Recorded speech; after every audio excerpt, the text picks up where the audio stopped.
Hi everyone, my name's Lyric, and if you're new here, thanks for stopping by. So today, I am currently reading The Beautiful by Renee Ahdieh. I'm just starting it and I'm really excited to see how it goes. Now, you might notice that I'm in a different location. I am in my secondary location.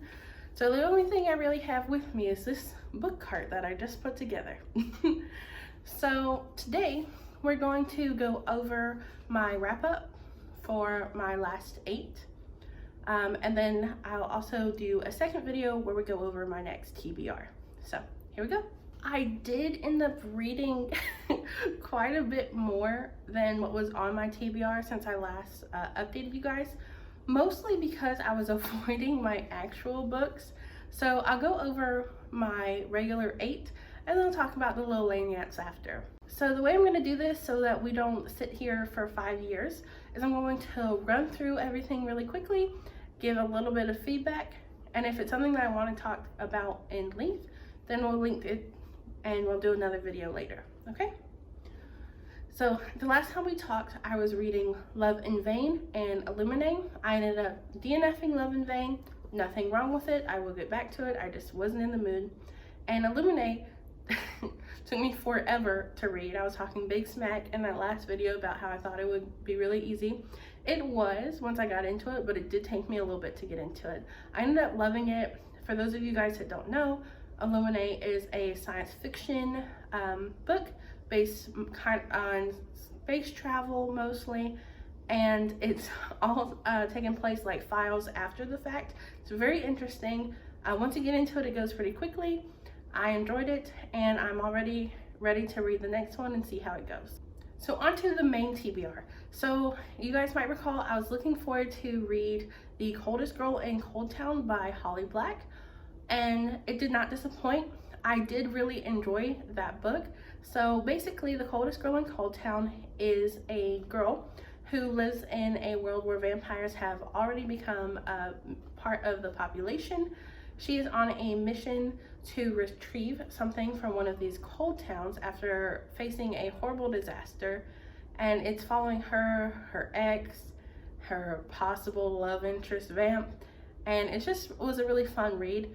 Now, I think I gave this one maybe a 3 or 4. I did enjoy it when I was reading, but I don't think it was super memorable afterwards. So it's not my favorite Holly Black, but I definitely enjoyed it. The next one, the next one is going to be The Raven King for the All in the Game book series. And oh my gosh. Of course, after I read The Raven King, I went ahead and just finished the series and read the 3rd installment.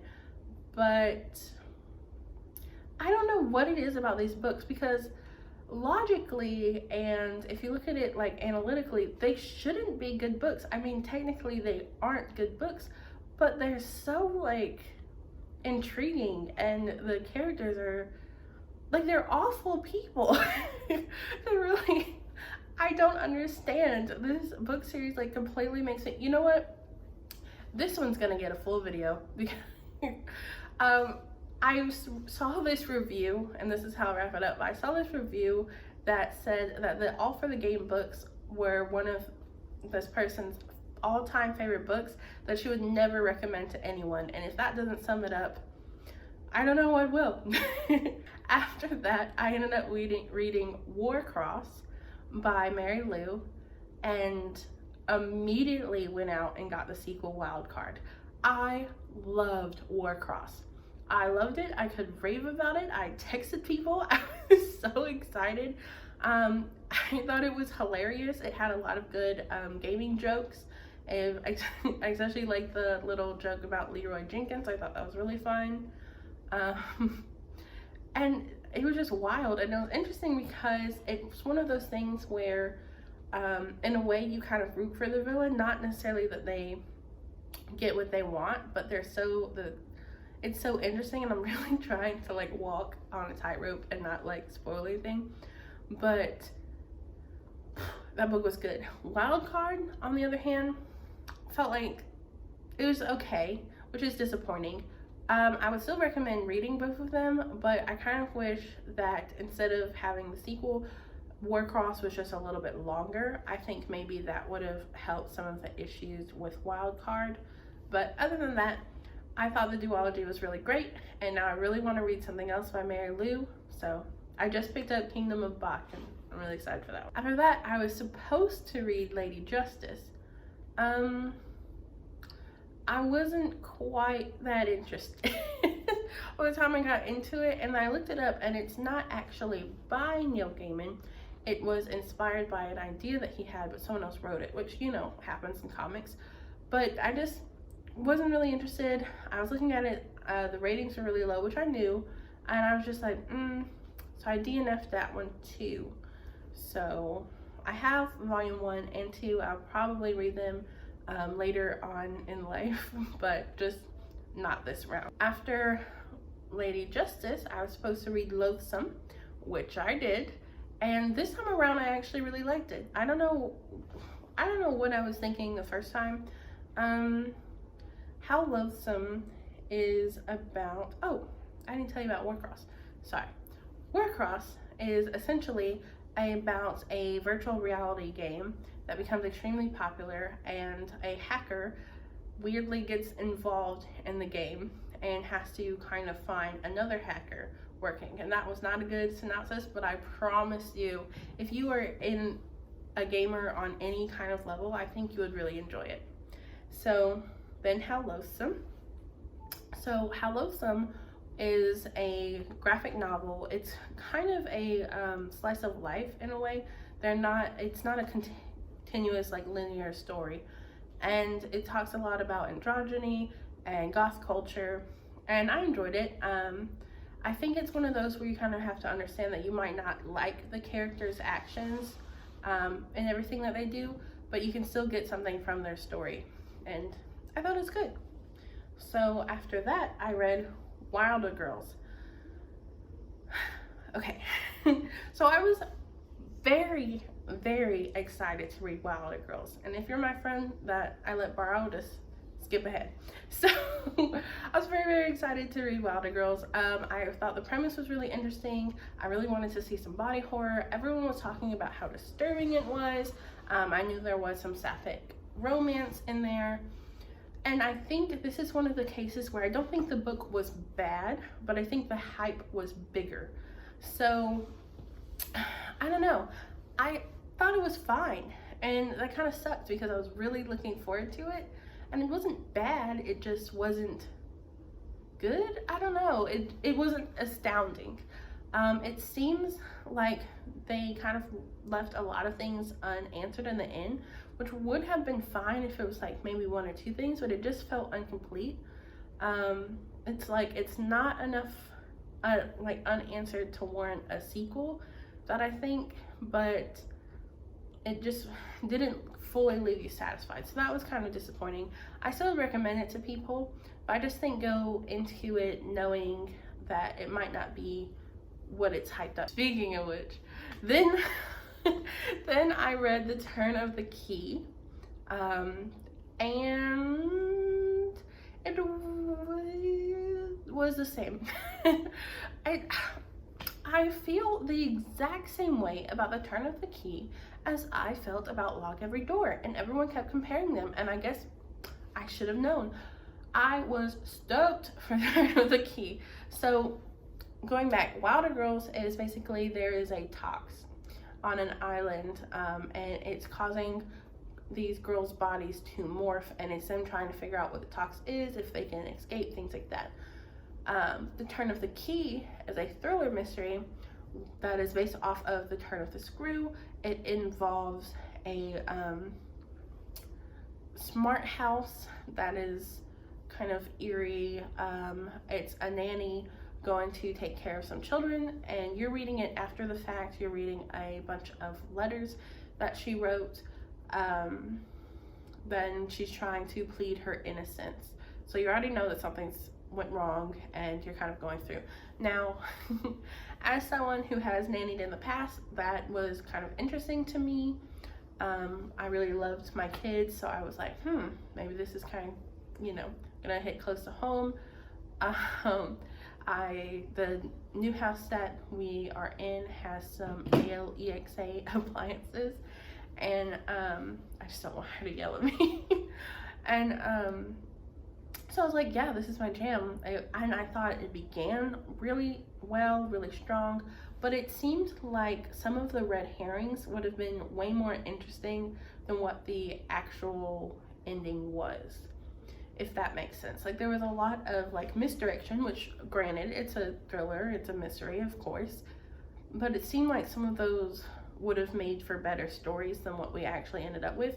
And I think that's kind of what I felt like when I read Lock Every Door. I felt like the lead up was really good, and then it came to, and I was like, okay, well, whatever. Like, I think they were just okay. And so it's another case of the hype making me think, oh my god, like, I'm gonna find like my next favorite thriller. And afterwards I was like, okay, well, I read it, that's fine. So that was kind of disappointing. It wasn't bad, and I really do want to read more Ruth Ware, because like I said, I felt like the lead up and everything was really good. It was plausible. Like, it wasn't bad, it just wasn't like astounding. Then I was supposed to read Crazy Rich Asians, and I was super duper excited for it, and actually it's right here, and I actually did start it and got maybe about 100 pages in, and I just DNF'd it because I felt like the writing style was a little bit dry. But I do want to pick it back up. Obviously I didn't get rid of it, it's right there. I do want to pick it back up. I don't know, it just wasn't for me at that point. So maybe in the future. Like I said, I kind of avoided my main TBR, which is funny because if you watch the TBR video, I was really excited for them, but I don't know. So now I'm gonna do a very quick run through of all of the extra books that I wasn't supposed to read, but kind of padded my TBR in with, and that's why, you know, such a jump between these two videos. So I read The World's Best Man by Mia Sosa. I gave it a 3 stars. I thought it was really funny, and I actually really enjoyed it. I liked some of the commentary in it, but overall the actual romance and relationship I thought was kind of so-so. 3 ain't bad, 3 is fun, so I gave it a 3. The World's Best Man basically is a romance where the main character was engaged to their fiance, and through something their fiance's brother like messed up the wedding, and now it's a romance between her and the fiance's brother. Hate to love, good stuff. After that, to kind of replace me not reading my Neil Gaiman comic, I ended up reading Assassination Classroom Volume 1 and 2. I watched the manga I watched the anime when it was premiering and loved it. So I am trying to buy the manga to relive it whenever I want to. It's a really good story, and I really appreciate that they ended it when they did instead of dragging it on. I think it's almost perfect, and it's so weird. So if you haven't heard of Assassination Classroom, it's basically this seemingly alien has destroyed half of the moon, and he threatens to destroy the rest of the world unless he can teach a bunch of kids, and thus they also are being taught how to be assassins, which is apparently his old job, so to learn how to kill him, and if they do, they win a bunch of money. So obviously it's already very weird, but somehow it is extremely emotionally touching. I'm getting very passionate about this. It's extremely emotionally touching, fun, weird, and just good. I highly recommend the anime if you like anime, but the manga is just as good, and I'm enjoying going back and reading. So after I read Assassination Classroom, I wanted to read some more manga, so I ended up reading Food Wars Volume 1. I am currently, I think, in season 3 of Food Wars. I was following it, and then I kind of fell off, so I'm about to go back and rewatch. So I figured, since I'm going to rewatch it anyway, let me go ahead and read Volume 1. It was very fun. If I remember correctly, it had some of the recipes in the back, so I really liked that addition to the manga. Enjoyed that one. obviously I really do enjoy that anime, so manga just as good. Animation's very funny. Food Wars is essentially this guy who runs kind of like an average restaurant with his dad. Ends up going to I keep laughing because this premise is very simple, but the actual show is very weird. But he runs this shop with his dad, and he ends up going to a culinary school where he's learning to become a better chef. But of course, it's anime, there's way more to it than that. After that, I read a manga called Hands Off. This was Hands Off Volume 1. I just picked it up on a whim from one of my local bookstores and decided to read it. It was fine. I'm interested in finishing it, which is weird because I kind of thought I would read it and just, you know, whatever. Basically, it's this guy who doesn't realize that his, like, when people touch him, it amplifies their gifts if they have like a paranormal, or what's the word, like ESP, if they have some kind of paranormal gift. Volume 1 was fine. It's kind of, it visually looks like an older manga, so it's not the prettiest, but it was fun, it was interesting, and I'm willing to pick up at least one more volume and see what happens. After that, because I was still heavily not trying to read my main TBR, I ended up picking up a children's book that I read when I was younger called Flying Solo. I remembered it made an impact on me when I read it when I was younger. Essentially, the book takes place one day at school where they're, through crazy like circumstance, their teacher never shows up and neither does their sub. So there's a class that is made to fly solo, and they decide to be their own teachers for the day, and it's talking about them. Also talks a lot about grief. One of their classmates had died in their sleep, and they all kind of dealt with it in their own way. So it's about the kids taking charge for that day, dealing with their grief, and it's really cute. Obviously it's young for me to be reading, but one of the things that was kind of powerful in it is one of the girls ends up going mute after this classmate has passed, and it talking about to her and her grief and stuff kind of helped me when I was younger, so it still kind of had a place in my heart reading it now. After that, I went on a romance little binge, so I read Meet Cute, and it's actually right here. I read Meet Cute and I really enjoyed it. Meet Cute basically is a girl has a crush on this celebrity. They become friends while they're in college, and through some, you know, miscommunication, they end up becoming enemies.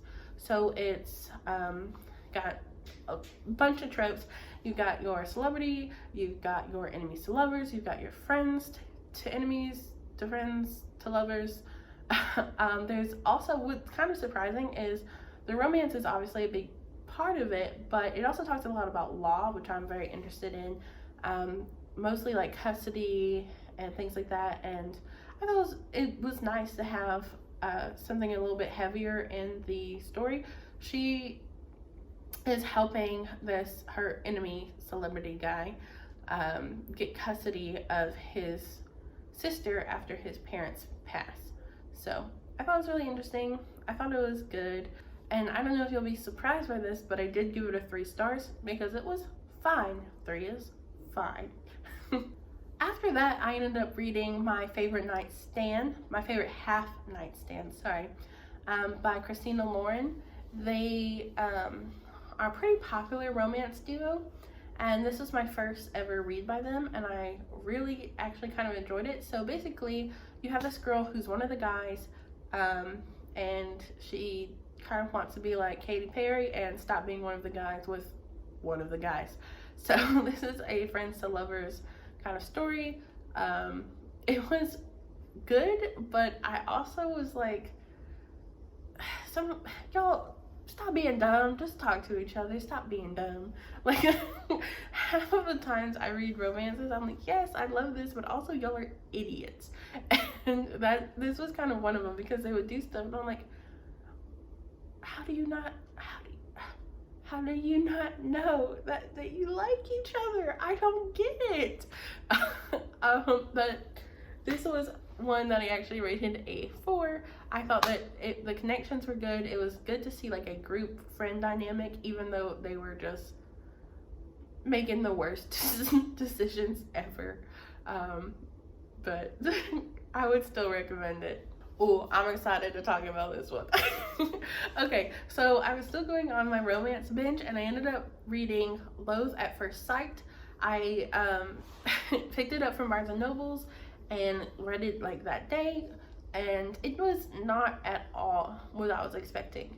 So kind of how I said that I actually liked Meet Cute for talking about law and maybe on the same level as they talked about the romance, this book, Loathe at First Sight, it's classified romance. I bought it in the romance section. I don't know if I would call it romance because the romance is so minute, which you think would be a critique, but that's publishing, baby. Like, that ain't the book's problem. The book is mostly about gaming and being a woman in a male-dominated industry.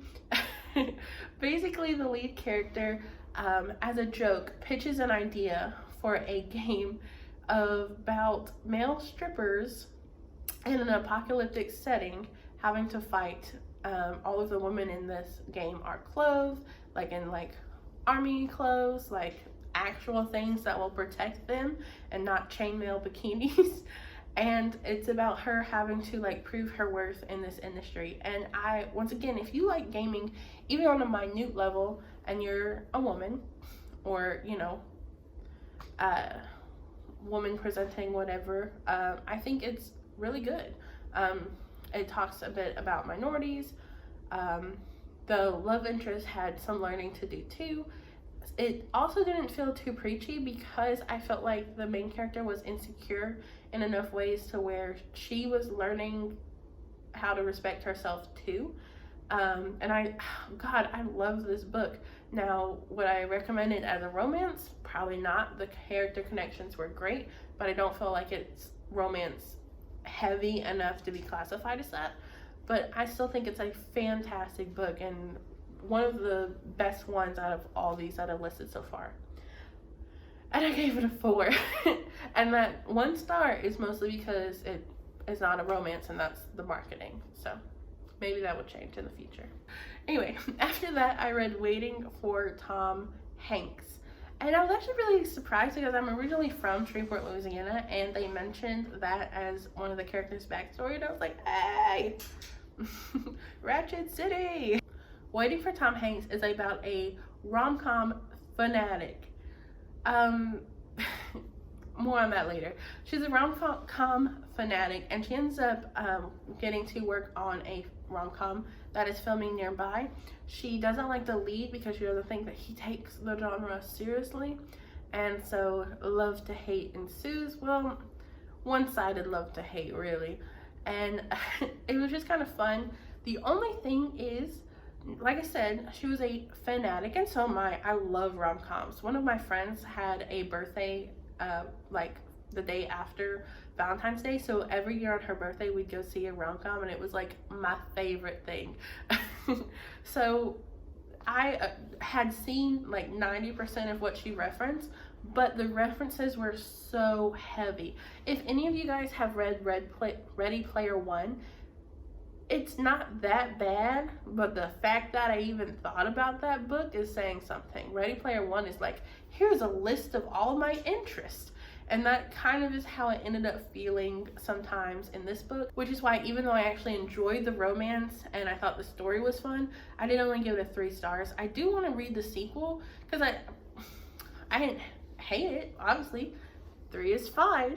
But I just kind of hope that maybe that dials down, and since the sequel is taking place with a different couple who is not as rom-commed, then maybe that will help.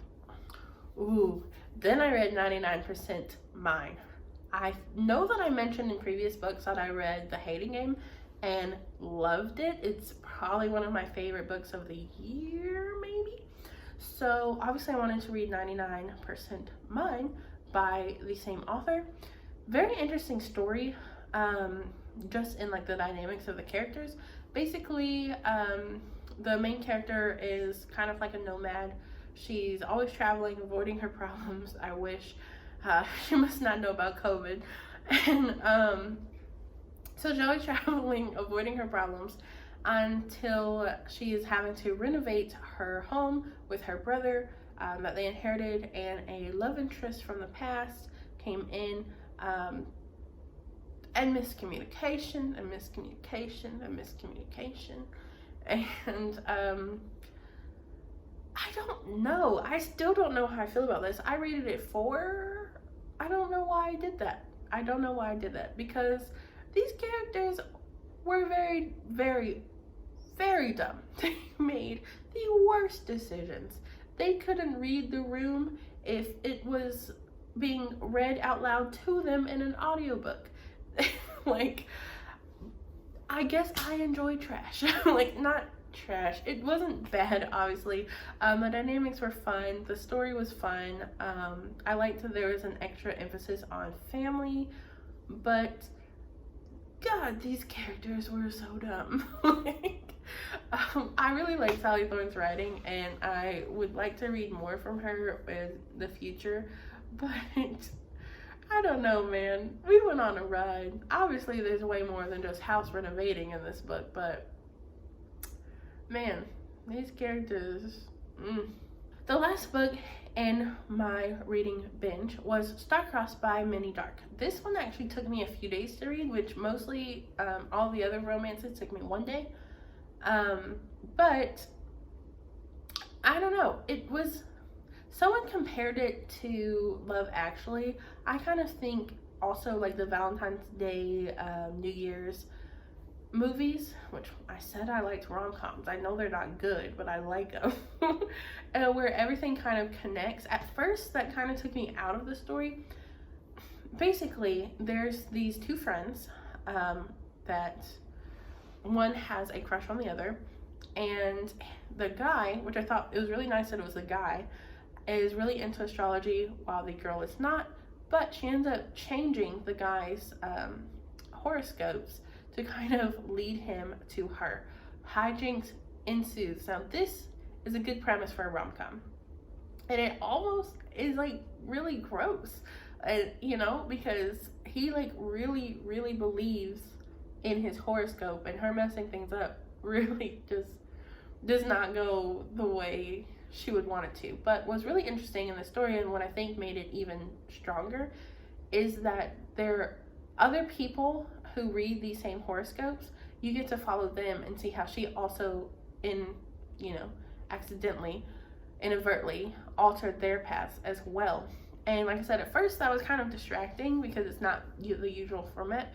But once I get into it, and once things started connecting more, I look forward to those chapters or those paragraphs to kind of see, oh, okay, so how is this person going to relate? Oh, look at them. And like things start building and it all comes together at the end. So even though this was maybe like a slower burn or slower read for me, and I feel like the actual main romance isn't as defined as some of the secondary ones, which is interesting. But it was a really good book. I would love to see this as a movie, or even like a mini TV series, if that would be possible. I don't know. Where you could kind of see everyone's stories and how they connect. I thought it was really good. And to be honest, after I read this, I ended up downloading the CoStar app, so add me on there, link in the description. I gave Star-Crossed 4 out of 5 stars. Are any of these ratings making sense to you guys with how I'm describing these books? Let me know. The last book that I read before I'm going to do my next TBR was The Inheritance Games. Now, one of my all-time favorite books from childhood is The Westing Game, and I am constantly looking for my next Westing game. It also was made into a movie called, I think, Get a Clue or something like that. Not the one with Lindsay Lohan, obviously, but this one was compared to Cinderella meets Knives Out. Now, the Cinderella comparison I get, but also I feel like it's unnecessary because the things that are similar to Cinderella are more similar to Knives Out. So you might as well just say Knives Out and get it done with. And in the beginning, it's like, okay, I've seen Knives Out. I don't need to read this. But then as things keep snowing, falling, I was like, oh, this is more like the West End game. And I love the way it ended because I was like, oh my god, are we gonna get a sequel? And then I immediately went to Goodreads and saw like a named sequel. I was like, yes. So the Inheritance Game, if the comparison didn't tell you, is basically Knives Out. There is a teenager who gets summoned to this will reading and gets a hella paycheck. The only problem is she doesn't know the guy who died. And the ending, so there's basically, so that's a big mystery obviously, but there's little games and things in between. I thought the game, Inheritance Game, it was going to be more like they're like fighting to earn the inheritance, and that's kind of it, but also not really. It basically is more like proving it and trying to figure out why things happened the way it did. At least that's how it kind of ended in my opinion. But it was fun. I read it all in one night and just kind of flew through it. I was like, I really liked, of course, a little bit of romance. I really liked that aspect. I thought that the people involved really played off each other really well. The family dynamics was really weird. I don't like when people keep telling you, like, characters in a story, like, oh, that person's bad. Oh, don't trust that person. That person's bad.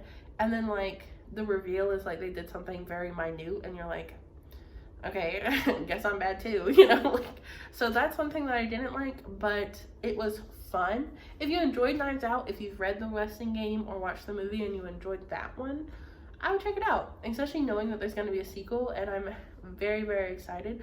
I love things that puzzle me. I also used to read the Benedict Society when I was younger, so anything that kind of involves solving clues, stuff like that. The only like real issue I had with this is that sometimes it wasn't a clue that was solvable unless you were in the world of the books. So there were some where I was like, this could be, this or that. I don't have my copy with me, so I might be lying to you, but I don't think it had a map in it. And I think if you had your own map, that would help you, like I said, I might be lying, but if you had your own map, that would help you kind of go along with it, with some of the clues. But other than that, you're kind of like, oh, maybe it's this, but you don't have any real grounding because the clues are kind of in the story. Other than that, I gave it a 5 stars. That being said, that is all the books that I read since I last saw you guys. I'm going to be doing my next TBR soon, and after talking about all this romance, I kind of feel like putting The Beautiful down and reading The Honey Dauntless. So this next wrap up might also have some alternatives. See you guys soon. Have a good day. After that, I read Waiting for Tom Hawks. Tony Hawk's brother, Tom.